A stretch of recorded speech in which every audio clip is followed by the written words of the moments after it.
todos, no vídeo de hoje vamos falar sobre as leituras do mês de março.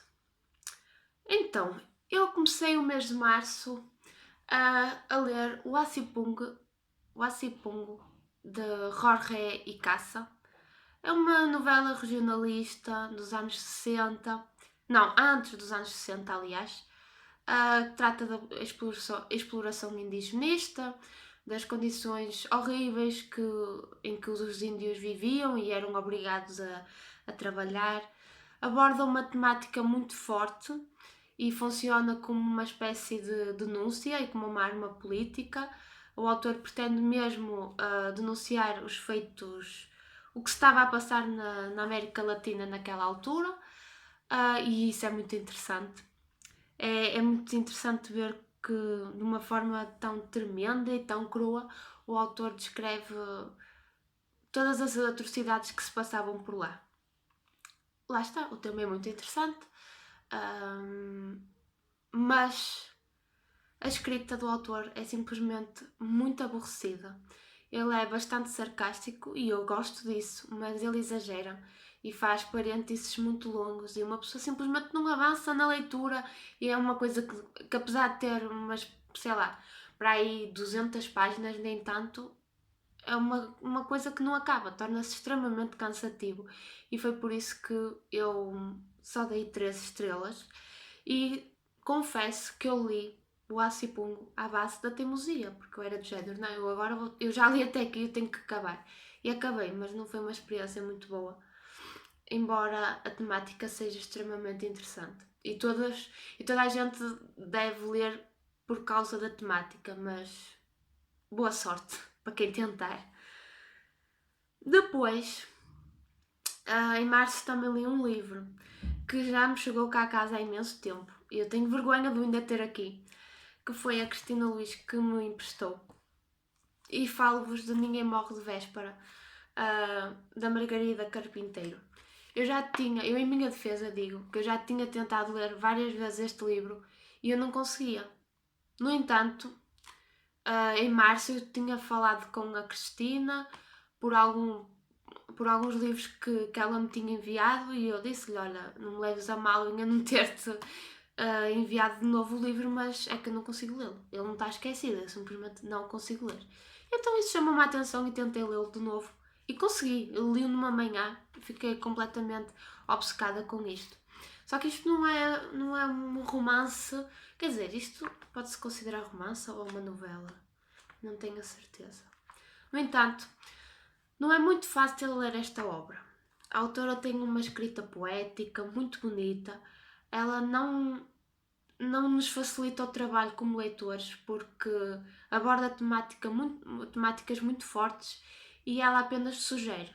Ela vai soltando algumas coisas e nós, como leitores, é que temos que deduzir o que ela quer dizer, ou com a nossa interpretação deduzir, porque aqui as coisas não ficam extremamente claras. É uma leitura um pouco ambígua, mas eu gostei muito por causa disso.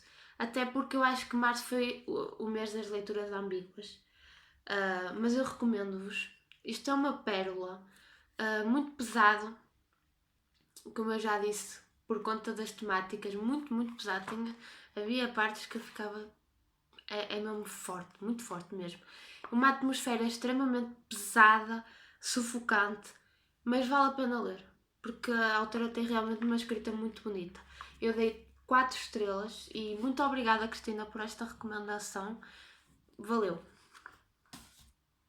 Depois eu li um livro que se tornou dos meus favoritos da vida. E falo-vos de quê? Pedro Páramo, de Juan Rulfo. Eu li para uma cadeira da faculdade. Vocês veem que está aqui tudo marcado. Isto tem tudo um código de cores. O verde é para o espaço, o azul é para o cor-de-rosa é para as personagens, o azul é para o tempo. Nós aqui temos um autêntico quebra-cabeças. Vocês sabem que eu gosto do Sangue e a Fúria do Faulkner. Pois bem, aqui o Juan Rulfo também era fã do Faulkner, também teve algumas inspirações no Faulkner, e isto nota-se, porque nós aqui temos uma história completamente ambígua, completamente fragmentada, não sabemos exatamente o que se passa, porque nem sabemos ao início quem é o protagonista da história. O próprio protagonista também não sabe o que está a passar à volta dele. Então isto é tudo uma viagem alucinante e no fim, quando nós percebemos, ou mais ou menos a meio, quando nós começamos a entender o que realmente se passa, ficamos encantados, porque isto foi escrito com uma mestria incrível e vocês precisam de ler Pedro Páramo. É uma obra com realismo mágico, acredito que não seja algo que agrada a toda a gente, mas quem gosta deve experimentar. E mesmo quem não gosta, eu acho que é capaz de gostar, porque aqui o realismo mágico não é que nem a fantasia. É uma coisa muito mais suave, muito mais inserida no próprio cotidiano da história. Por isso, acho que não é por não gostarem de fantasia que vocês não vão gostar disto, porque é tal coisa. O realismo mágico não tem nada a ver com a fantasia. Contudo, já estou aqui a alongar-me muito com estes termos técnicos que não interessam a ninguém. Leiam o Pedro Páramo, vocês vão conhecer aqui personagens complexas, extremamente humanas. Vão ver muitas personagens com nomes simbólicos. Sensacional. Eu quero muito fazer um vídeo sobre o Pedro Páramo. Tenham que aguardar. Eu vou me esforçar para fazer um bom vídeo. Mas leiam, entretanto, para não haver spoilers. 5 estrelas, como é óbvio, não é? E depois também li um livro que chegou cá a casa, porque foi a Cristina Luís que me ofereceu. Eu estou extremamente grata porque eu adorei esta leitura. E falo-vos, ainda está aqui com o separador, eu acho, de A Dama das Camélias, de Alexandre Dumas, o filho. Esse pormenor é interessante e importante. Aqui também temos um romance do século XIX, uma obra tipicamente romântica, com todo o dramatismo próprio do romantismo. E foi uma aventura interessante. Como eu disse no outro vídeo, eu gosto muito destes romances do século XIX para me entreter. São sempre viagens muito agradáveis.